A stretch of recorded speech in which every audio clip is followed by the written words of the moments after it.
Hello, everyone, and thank you for joining us today on the Real Estate Podcast. I'm Todd Sumney, the Chief Industry Officer for HomeSmart International. Before we get started with today's episode, I want to take a quick minute and talk to any consumers who may have been forwarded this podcast by one of their agents or who stumbled upon, if a consumer stumbled upon this just on iTunes or Spotify or out there on the internet. We are talking today, this podcast is directed at real estate professionals, real estate agents, with the intent of helping them learn how to serve customers better, how to remove roadblocks or challenges that agents might be facing or that consumers might be facing, with the intent of helping more consumers buy and sell real estate and achieve their real estate goals. You're going to hear a phrase a lot during these podcasts. It's all about service, not sales. If you were to actually study the personality profiles of the real estate industry, realtors, real estate agents in general, the top agents across the industry all have a servant-oriented mindset. They have a servant heart. They have a service, not sales mindset. And the top agents in the industry are off the charts on the personality tests as having empathy, tons of empathy, and wanting to serve clients.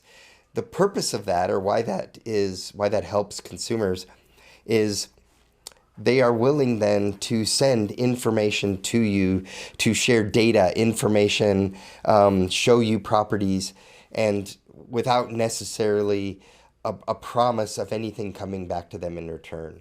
And so for us here at HomeSmart, everything is about focusing on serving our customers and helping our agents know how to do that.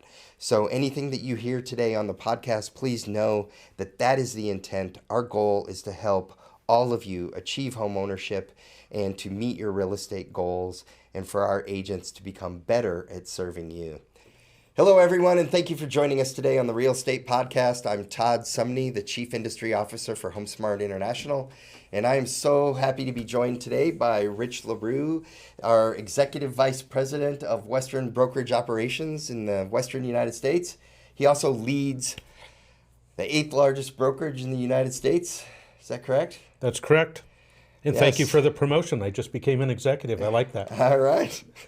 Well, Rich and I have worked together for many, many years, and I'm glad that he's joining us today on the Real Estate Podcast to talk to all of you real estate agents about helping you learn how to serve your customers better, how to remove roadblocks for your customers, eliminate challenges, and to help more consumers achieve home ownership and to reach their real estate goals through buying and selling real estate. So thank you for joining us here today. Happy to be here. This is going to be fun. It will. Let's jump into the content. All right, let's get going. Today's episode is about, it's a May update. It's an industry update, a state of the industry as we sit here the first week of May 2023.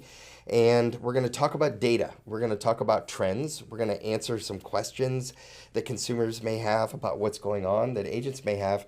And we're going to look at some trends to watch, because my belief is that when you look at the data, it eliminates a lot of the false narratives that maybe are out there in the media. And I would say that there is a lot of headlines that are just out there just for clickbait. There's an awful lot of sensationalism. There is. And so when you actually dig in and you look at the data is going to eliminate some of those untruths, but it's also going to show you the trends. And out of the trends, it's going to show you opportunities for your customers. It's going to show you the opportunities for you as a real estate agent to grow your business or to serve your customers more. So today's topic, we're going to talk about 8 trends and timely opportunities and tactics for top agents. And I believe our job is to search out those opportunities, those trends, and those tactics, and share them with our consumers. Todd, I think that's critical. And the trends today can be scary for a lot of agents. We're in uncertain times. We're in uncharted waters. We've never seen anything quite like this in the business. You've been in the business for a long time. I've been longer than we both would like to admit. Yeah, well, exactly. Yeah, Right. yeah, much longer than I'm willing to admit to myself. So, there is a lot going on, and I think that it's really easy for agents to look at the market and come from a place of fear, especially with the headlines. And so let's dig beyond the headlines, dig into the data, because I think that that's far more important than listening to headlines or reading headlines, because it really is about getting you to tune in and deal with that sensationalism. So let's deal with the facts. It is. Well, and the other thing it does is it removes roadblocks or mindsets about what might be holding someone back. So I saw this the other day. I don't know who the source is, so someone The had posted internet it. is the source. It's a meme. But I had to laugh because the image, for those of you that are just listening on the podcast, it shows a horse tied up to a plastic patio chair, and it says, the headline is, "Sometimes the thing that is holding you back is all in your head." Isn't because that that horse could take off running and drag that right there, but it thinks it's tied up. And we all do that. Yeah, and the thing is, when I'm talking to agents in a live setting and we're doing a class on serving customers, I'll start with the question of, how many of you have heard one of your clients say, well, I'm going to wait and purchase real estate until there's a crash or until the bubble pops. Right. And they might have grown up and watched their parents go through that back in 2005, 6, 7, 8, 9. So it's fresh in their mind. But if you look at the industry historically and you look at the data doesn't point toward anything like that. Now, we're going to talk about data and information. I want to clear up one thing real quick. Anyone that tells you that they know what's going to happen and that they can predict the future, they're misguided. Our president, Wait a CEO, minute. My brother-in-law jumps in on every conversation we have, and he is the self-proclaimed expert. Right. So you're telling me maybe he's not? I'm going to say anyone that thinks that they know what is going to happen or can predict real estate, they are misguided. And actually, there was an article a couple days ago from Matt Widows, our CEO and founder, and he actually quoted that in Real Estate Magazine. And he said, you know what? The market could turn at a dime on any instant and any minute, and it could go one way and it could go another. But anyone who tells you that they have a crystal ball, they're misguided. But that being said, the data can show you a lot. How many of you agents wish that you could market your listings to all of the agents in your entire MLS fast and easy? Or hone in on a particular section or sections of your city to email new listing announcements, open house information, and price reductions, all with same-day turnaround right into the inboxes of your fellow agents? Well, you can do just that with Zip Your Flyer. Other agents have your buyer in their sphere of influence. Zip Your Flyer makes it easy to get in front of them. Use Zip Your Flyer designs or upload your own flyer. Or for you HomeSmart agents, download your automatic smart flyer that is automatically created in Real Smart Agent and upload that smart flyer into the Zip Your Flyer system. It's that easy. Zip Your Flyer has the most accurate agent email database in the industry. It is updated daily by their in-house research department, and Zip Your Flyer sends millions of email flyers daily and guarantees double-digit open rates with over 90% of their email flyers reaching agent inboxes. And if you place your order by 2 p.m. Monday to Friday, you can achieve same-day turnaround. To get started, visit zipyourflyer.com/HomeSmart or call 888-947-8509. Or visit zipyourflyer.com, then click on the pricing tab in the top nav bar. A map of the United States will come up.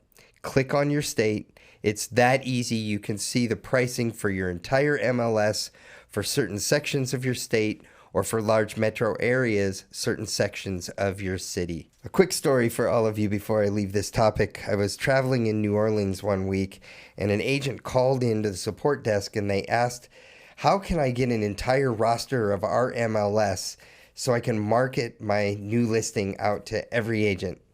And the support team started to tell them, well, go to the MLS, purchase a list, then you have to download the list, then you have to upload it into some sort of a system. So you have to subscribe to some sort of an email system, and then you got to import all of that list and the data and blah, blah, blah. And I interrupted and I said, hold on. please just have the agent go to zipyourflyer.com/HomeSmart or call the 888 number, 888-947-8509.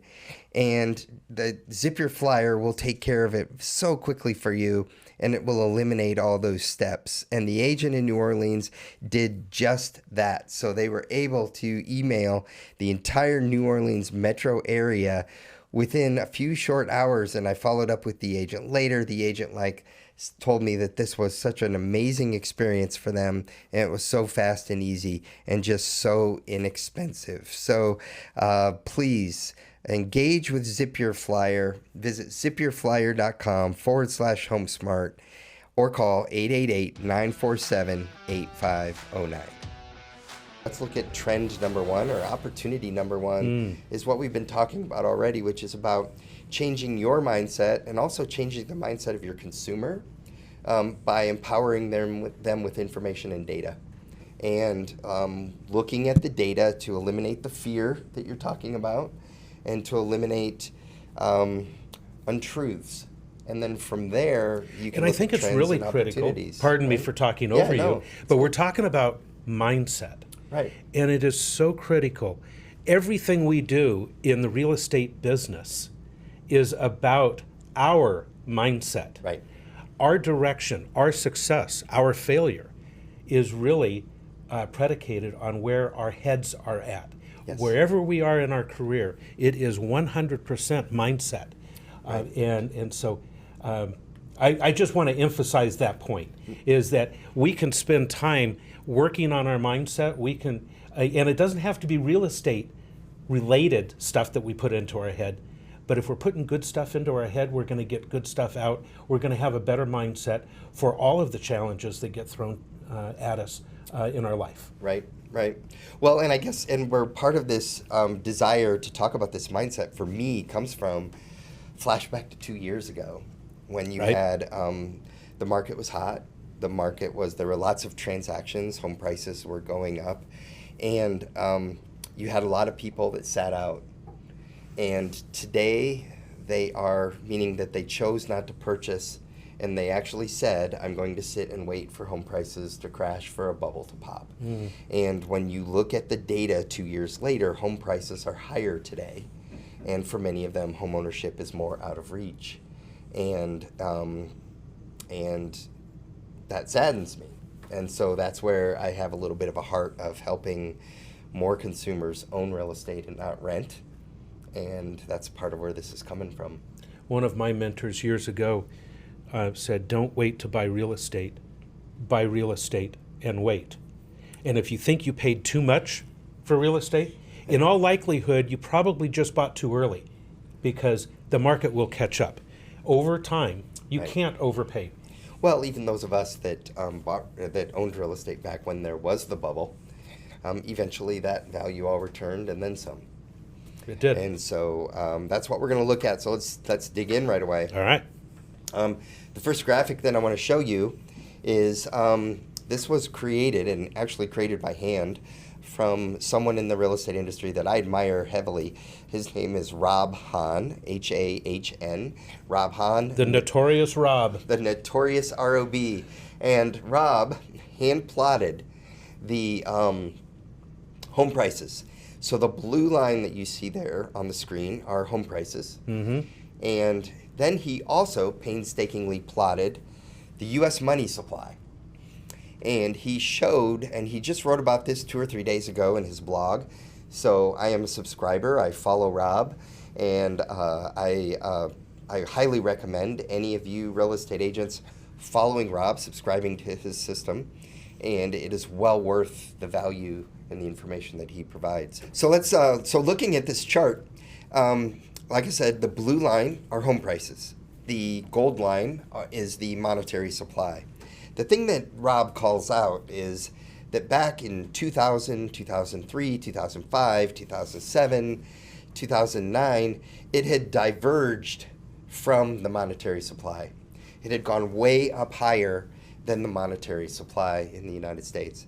And then when the bubble happened, when it burst, according to the media, I'm going to say that was when the financial debacle happened. And you had some loose lending standards that had happened for years prior, overbuilding, which we're going to talk about here in a minute. And when that all went away, what happened was the home prices and monetary supply, they came back together. So they diverged, which is what created a bubble. They split apart from each other. Now they came back together, and so you can see. So for those who are watching this on video and not just listening in, Thank you. where is this on the chart that we're showing right now? So it begins with the year 2000, and prices and monetary supply are all together, and they separate. They grow apart up until about 2005, I think, is the height of that. And it had greatly separated from the money supply, and home prices were way higher in comparison to sticking close to the monetary supply. So then you had the downturn, the recession, the bubble, the financial crisis, whatever you want to call it. Home prices plummeted back toward the monetary supply, and they came together back in around 2010. For those of us who are in the business, and for those of you listening in who are in the business, you remember that. It was painful, wasn't it? Yeah, it was. It certainly was. And there were a lot of people that lost homes in that time, but, and it was painful part of the industry, but nonetheless, it came back together around 2010. And then from 2010 until 2020, you can see the blue and the gold line, they stay together. They're fairly close to each other. The home prices are slightly below the monetary supply the whole way.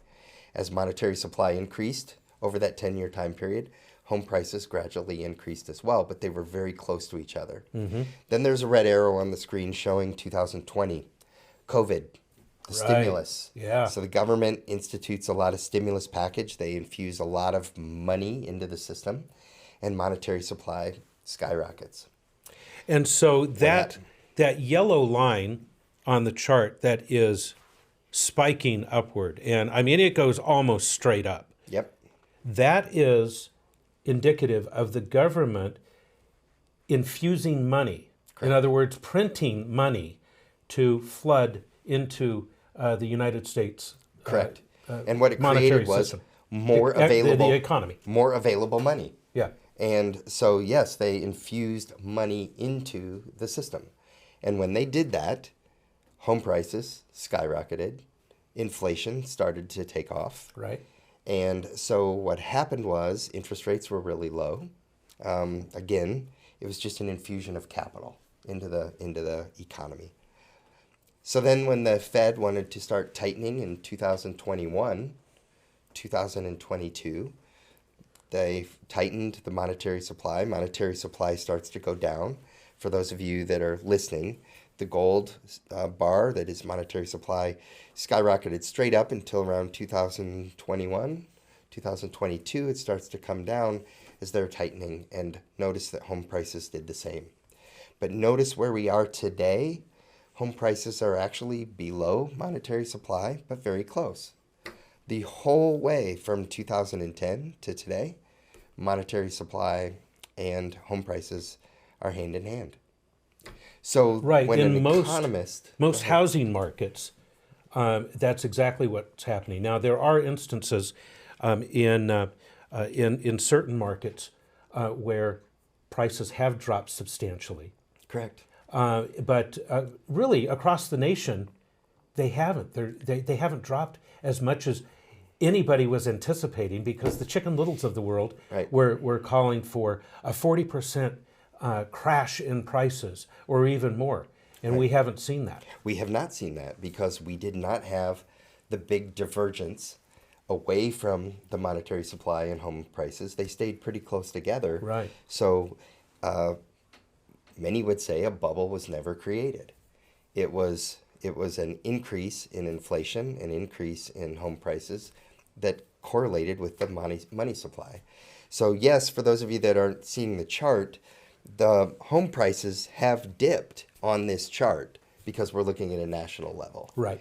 And in many markets, they dipped. In one city in particular in the Southwest, I know that it dipped for a short time period, and then it leveled back off. There was a buyer's market in Phoenix, Arizona, according to For 3 weeks in December exactly 2022. And then it's Yep. gone. And then poof. and then it's gone. All That's gone. according to the Cromford report and some of the other data that we like to follow here. Yeah. And so, so the point is that, yes, according to the chart, home prices have dropped. Monetary supply has dropped a little bit as they've been tightening. But the question would be, those that are advising clients or feeding the frenzy that there's a bubble, none of the data will support that. And I'll show you a couple other charts that kind of support that as well. Let's look at housing. Let's look at what's available on single-family housing. This is a chart by Keeping Current Matters. For those of you real estate agents listening, I highly recommend that you subscribe to Keeping Current Matters. And they provide data, information, charts on a daily basis. I believe the source for this is the census.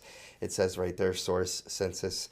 And they are tracking the number of single-family housing units completed in the building industry. Mm-hmm. Specifically, if you're looking on the screen, we see the years leading up to 2005, 2007. There was an overbuilding. They built more homes than there were households or there were consumers wanting to buy them. And you also had many consumers buying multiple homes and buying multiple homes who maybe couldn't afford to buy multiple homes. So you had an overbuilding, you had an oversupply. Right. So when you're talking supply and demand, think about, right now there's electric vehicles coming out. And let's say that a manufacturer has 100 electric trucks that people have been waiting 2 years to get their hands on. What's the pricing going to be on those trucks? Because there's only 100 available. Supply and demand dictates low supply, the price goes through up. the roof. When you have oversupply, what Prices happens? come down. Yep. So there's more people that want those trucks, right? Prices come down. A real-time example in May of 2023 is if you are tracking Tesla's pricing, retail pricing. Tesla has reduced prices on several of their models. There's tax incentives as well. And it all has to do with how fast Tesla is actually building and putting these vehicles out in the marketplace, Right. so that they do not sit on their lots because they don't have any retail lots, right? It's like just-in-time delivery. Right. And so when they get several hundred cars backed up that are not sold, prices come down immediately. It's a great example. Tesla is a fun company to watch when you're looking at pure supply and demand, real time, and how the economics of that work. So anyway, rabbit hole time for Rich. I love that. And actually, when we were talking earlier about data and fear and change, I've heard you say many times, there's one constant in real estate. Change.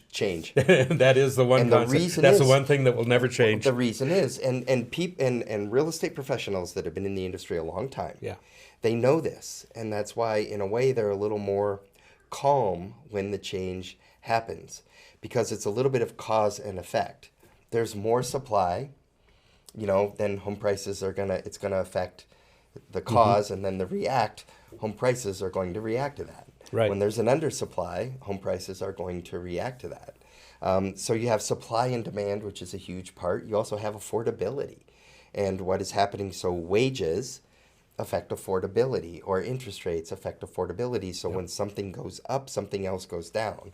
When something else goes down, something else goes up. So our job is to realize that for different consumers, that means different opportunities at different times. I know in the last couple of years, there were many consumers that wanted to purchase, and they were being outbid, and they didn't win properties because someone with all cash won the bid, won the property. Yeah. And so now they're trying to get into the market. Right. And prices are almost as high as they were. Mm-hmm. They're down a tiny bit, not 40%, but they're down a little bit. Right. But inventory is down. Right. Interest rates are up. So if they're not cash buyers, it does cost more per month, obviously, to own that property. It does, but financing now is often accepted on contracts, whereas a couple of years ago, it wasn't, because they were being That's beat right. out by cash Yeah. offers. So again, it has to say the big concept here is that if you're really taking care and serving your customers, it's just shift your mindset. For other customers, it's a different opportunity at a different time. So our job is to sift through all that and to help them purchase. And so that's kind of what we're looking at here. My big thing is, I just want you to see that for the last 14 years in a row, according to this chart, you'll see it right there in the red, from 2007 on, the home building industry completely contracted. And it built a very small amount of homes, and it has built less homes every year than new households that were even created. So I hear conflicting reports on whether or not we have a housing shortage.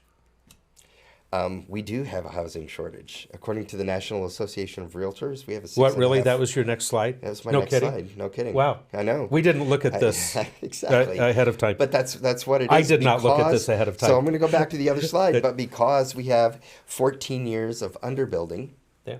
and some would say that, let's say last year we created 900,000 homes in the United States, new households, people that left their parents, got married, created a new household. The home building industry basically built the same number of homes. So having a shortage a couple of years ago, underbuilding for many years created a shortage, and the shortage has actually gotten worse in the last couple of years, not better. So it used to be a 5 million unit housing shortage. Now it's 6.5 million units, according to some charts I received from the National Association of Realtors at our convention in March. That's where this slide comes from. It's also why we have multi-generations living in homes. It is. It is. Or more multi-generations It living in is. homes. So, So yes, we've had a contraction now that we have some contracting of the money supply, interest rates going up. But the interesting thing is, you can see that the chart I'm showing on the screen right now has to do with pending home sales. And pending home sales were gradually dipping all year last year. We're in May of 2023. Starting about in December, January, February, March, they have increased for 3 consecutive months in a row. So the real estate industry always reports numbers a little bit late because they have to gather the data and then report. This came out about 14 days ago, talking about pending home sales.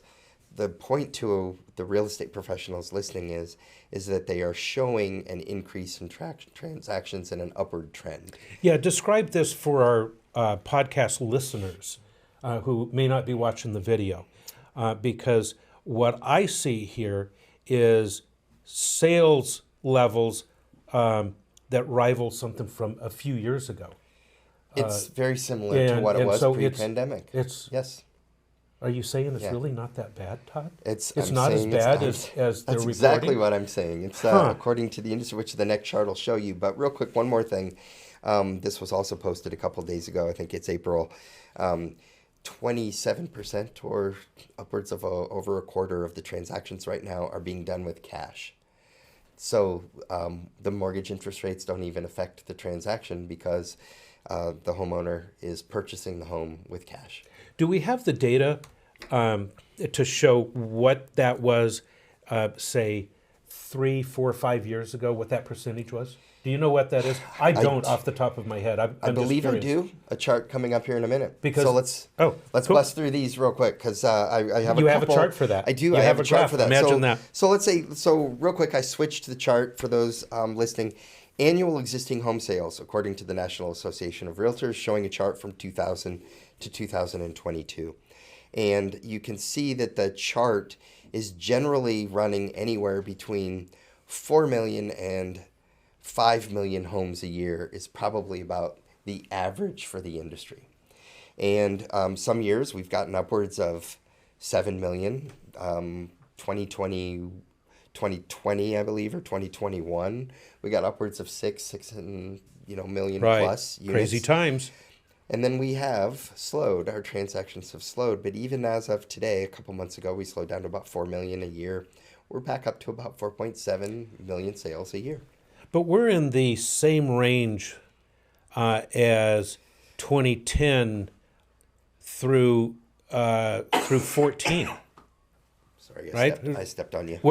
We're still within the range as far as overall home sales, number of home sales, units, Yes. from 2010 to about 2014, 2015. That's correct. And in some cases, depending on what data you're looking at, it's equal to 2019. In some cases, it's equal to 2016. And that's units, though, Todd. That's Yes. units of sales. With sales prices as where they are today, with sales prices at the level that they are today, an agent can actually make a better living today than they did in 2010 through 14. Correct. Correct. Just because it's the same number of units at higher sales prices. Yes. Of course, Yep. we have eggs selling for Yes, we do. $10 We do. a dozen and things like that. Which but that's that whole. We're not gonna get into that. We're that's gonna the whole stay on real affordability estate, okay? topic, which we are going to get to on a future podcast episode. But right now, you asked a moment ago, well, where are the percentages of cash buyers historically?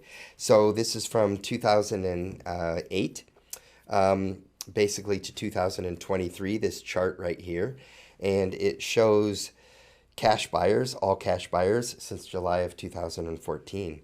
And you'll notice that if you look at it from a far away point of view, it's relatively even. We're 29% today. We were at 35% back in the high, I want to say maybe around 2010, 2011, or excuse me, 2014. That would be 2017. So anyway, the point here, 29% of all sales today are cash buyers. People have equity in their homes. They are selling and moving into another home, paying all cash for them. They're moving, they're migrating. You'll see some charts on that in a minute. The point here is that activity is happening, and you can see that it looks very similar to the last 12, 14 years. Let's go on to the next one. Fascinating, because it feels like there's more cash sales. And yet it's not. It's actually down from what it was pre-pandemic. So when you look at the average number of offers received, we did have a hot time period, 2021. We all experienced it. Yep. 5.5 average transactions received or offers received on a transaction. We're down to about 2.5 transactions, January, February of this year. 2.5 2.5 offers. But the point is, Yeah. there's still 2.5 offers per home being sold. It just shows that the demand is there. There is that housing shortage. There is that demand for real estate. And as long as the demand is there and inventory is low, I come back to why wait? We need, people who are renting, we need to help them figure out how to buy, but that's coming up in a couple slides. Let's talk about, buying secondary residences. So secondary residences right now are at about 16%, down from 22% back in 2021, 2022. But still a healthy amount of secondary homes being purchased right now today. Let's talk about distressed sales, foreclosures. What distressed sales? And that's what There's the no chart will distressed show. sales. So for those of you listening, the chart shows 2008, the high, 49% Yeah. were distressed sales in Yeah, they were. 2008. And then it gradually trickled downward up until about 2010, 2011, and it has stayed close to 1%, 2% for the last 5-8 years. The reason is we have tight lending standards that have gone into play. We don't have the financial debacle that we had before, but as of January 2023, we have 1% of the sales are distressed properties. If someone reaches a distressed situation, they're putting their home on the market and they're selling it. Right. So Because they have equity. Right. Yeah. So again, I never want to steer anyone or, mislay or relay inaccurate information. I'm trying to show accurate information that makes my heart heavy for people who have waited and waited and waited for a crash that that the data just hasn't picked up on yet. I want to make sure that all of you real estate agents know about Revive. Revive is a leading provider of pre-sale renovation services for you real estate agents and your clients. Their value proposition is simple. Revive helps agents sell homes faster and for more money. We all know that one of the biggest challenges faced by real estate agents is getting a property in top selling condition so that it can both appeal to potential buyers and potentially command a higher sale price. Many times, homes require updates, repairs, or renovations to make them more attractive to buyers. However, these upgrades can be costly, time-consuming, and stressful for sellers. This is where Revive comes in. Revive offers comprehensive pre-sale renovation services that transform homes from outdated and worn to modern and turnkey. The Revive team of experts handles everything from minor cosmetic updates to major renovation overhauls. Their goal is to make homes move-in ready and help agents close more deals faster and for more money. Revive services are tailored to the specific needs of each property and its market. They work with agents to understand their clients' goals, budget, and timeline. And then Revive creates a customized renovation plan that delivers the best return on investment. Their team of experts handle all aspects of the renovation process, from design to construction, and they keep agents informed every step of the way. Revive is the premier go-to partner for you, the real estate agent. Revive's pre-sale renovation services help you sell homes faster and for more money, and make the selling experience smoother and more enjoyable for your clients. By partnering with Revive, you can increase your business, win more listings, and help your clients sell for more, all for zero money out of pocket. Visit revive.realestate/HomeSmart to see amazing before and after case studies or to learn more and explore your opportunities. Again, visit Revive, REVIVE.realestate/HomeSmart, HomeSmart,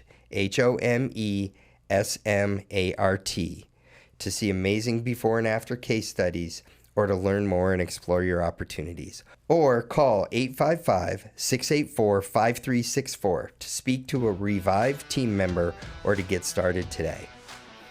So let's go into opportunity number 2 or trend number 2. Millennials. Mm-hmm. So millennials actually are our largest demographic in the United States right now, meaning the number of individuals that fall into the moniker, the term, a millennial. Mm-hmm. They are the largest demographic group. They also have the lowest home ownership. And I think that they were That's because they're living with a family member. Well, they are, and we're going to get to that about why, because they're living with a family member to save up money to purchase.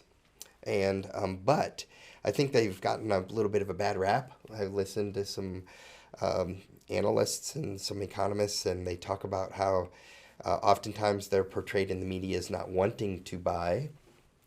They just they haven't been able to as easily, and that gets into that affordability discussion, which is more down the road. Right. But if you look at the data right here up on the screen, this again is from the National Association of Realtors, showing our millennial group. The millennial group is the biggest group, and it's showing anywhere from the ages of 22 to the ages of, I believe, 41.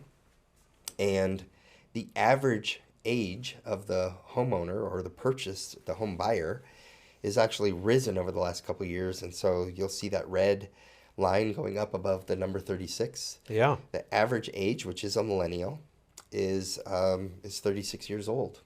It's up from being 29 years old in other generations. So they've just waited a little bit longer to purchase, but they want to purchase, and they are trying to purchase right now. So next slide here shows home ownership rates by generation. Again, this chart right here, this actually is from the U.S. Census Bureau, and it's apartment.list. I found it on the internet.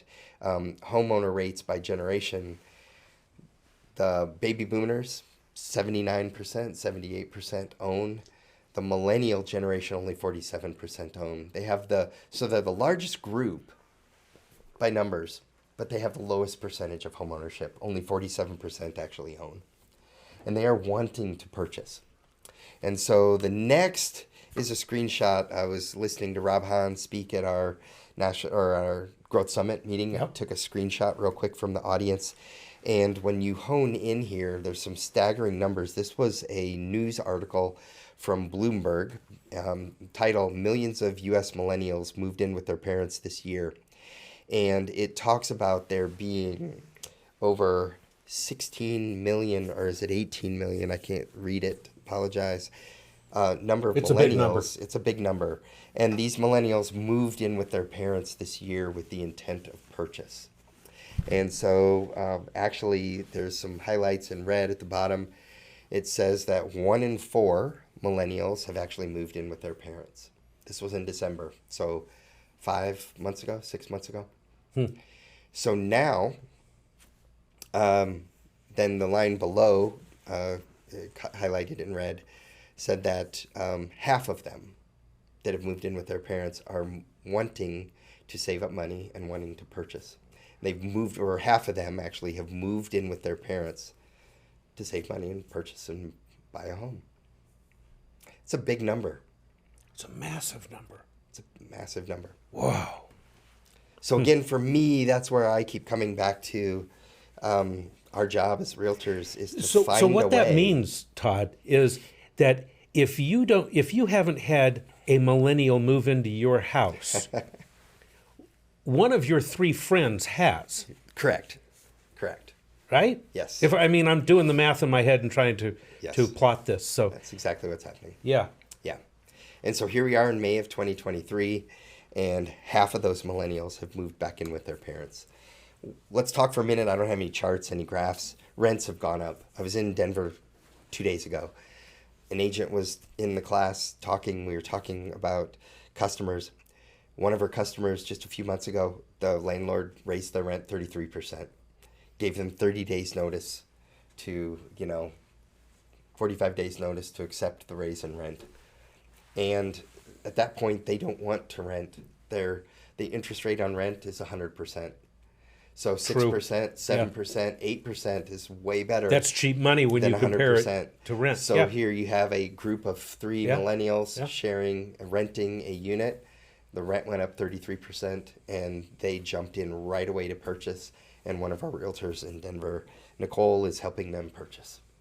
And so I swore that I would never say anything like this in my entire real estate career, because when I got into the business, I was really young, and there were a bunch of older folks in real estate, and they said, back in the day when I did, and it's like, oh my God, you old timer.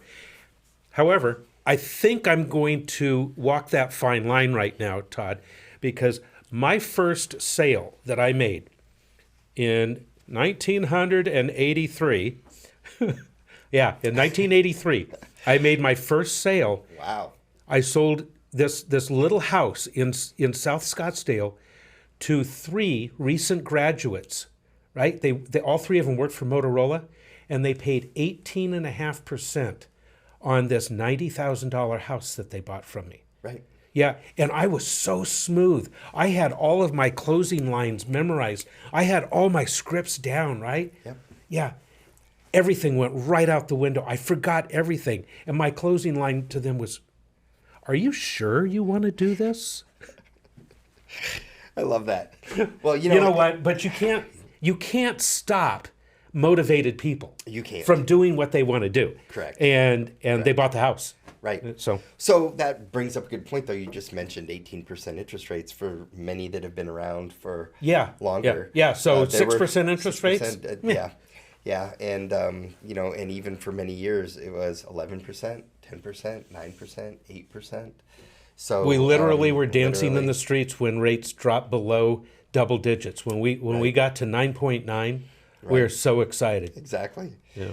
So, all right, that's the end of reminiscing. Yes, I'm not going down. Well, I got one more thing real quick on the millennials. I don't have charts or data for this. We're going to talk about this on a future podcast. But there is a whole affordability discussion of trying to help millennials and younger people who are renting purchase. And I can tell you that the price of a home was a lot closer to the annual salary earned by the average earner way back when. So, an example, the home might have been $100,000 and somebody could be making $50,000 and purchase that home. Today, you can't be making $50,000 and purchase a home. You can't, and you're making $100,000. You're not buying a home for $200. You're buying a home for $300 or $400 in many markets. Yeah. And so we're going to talk about that in future episodes. But the big thing, I guess, just as a recap of where we're at so far, is again, the data just shows that there's a housing shortage out there. Demand is very high. People are wanting to buy. Millennials are wanting to buy. And our job is to help them do that. And two more quick little things real quick are opportunity number 3, trend number 3. Because affordability is a little bit more out of reach for them, they're willing to drive farther. They're willing to purchase a home, maybe not as nice, and fix it up instead of paying rent. I heard a great comment on this just this week, as a matter of fact. You drive until you qualify. I like that. Right? You drive until you qualify. And so, whatever metropolitan area you live in, think about that. Where are the affordable homes? A little further out. And so up on the screen right now, I have a chart, again, from the National Association of Realtors at our Growth Summit event in March, talking about the distance between home purchased and their previous residence has gone from 15 miles to 50 in the last year. For many, many years, we're talking from 1989 to 2022, the distance between the home and the home that you purchased was 10 miles to 15 miles. People were very close to their home and very close to where they and their previous residence. They are migrating. They are moving. So for a national average... So it's not just a migration, because they're moving across state lines. So this takes into consideration the people who are moving across town, but there's a lot of people moving to another state or several states away. Correct. And you have some markets where home prices have increased in such a way that people are selling their home and they're migrating then to another city where it is not a city. Maybe it's a suburb. It's out in the country, a little bit more of a less urban area, and home prices are not as expensive. And also, you have people that are doing the drive until you qualify. They're going to move to a city they can't afford to buy, or they're going to drive until they can afford to buy.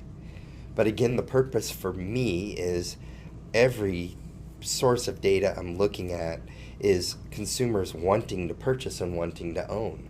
And we're going to show you why here in a couple minutes. But there's a study up on the screen right here from Real Estate Magazine. It's an article, and it was just talking about what a group of people that were interviewed, what they're willing to give up. 20% would move farther from family and friends. 13% would move farther from work. 11% would be open to moving to a less desirable area.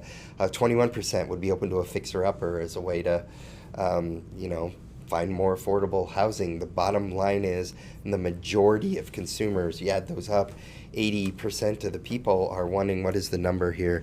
It says 75% would consider at least one of these actions. So 3 out of 4 people are willing to compromise. Correct. In order to buy. Right. And our job is to help them do that. It is. Now let's look at locations of where they purchased, suburbs, subdivisions, urban, central city, small town. We do see a movement away from the urban central city to the suburbs, subdivision, small town. Many more people are doing what, Rich? What are they doing today that they didn't used to do before? Working from home. Working from home. Yeah. Zooming. They're working over the internet. I know I have some good friends. Their daughters are nurses, and one of the nurses working in an ER for many, many years, she's now working from home over Zoom, telehealth, and she can live anywhere she wants. So why wouldn't they drive till they qualify? Exactly. Right? Exactly. Makes sense. So that's, again, my point is they want to buy, so we need to help them. Like what you're hearing on The Real Estate? Tell your friends about us. Tell them to check out all of our episodes on Google Podcasts, Apple Podcasts, YouTube, and Spotify. And don't forget to send any topics you want us to tackle to therealestate@homesmart.com.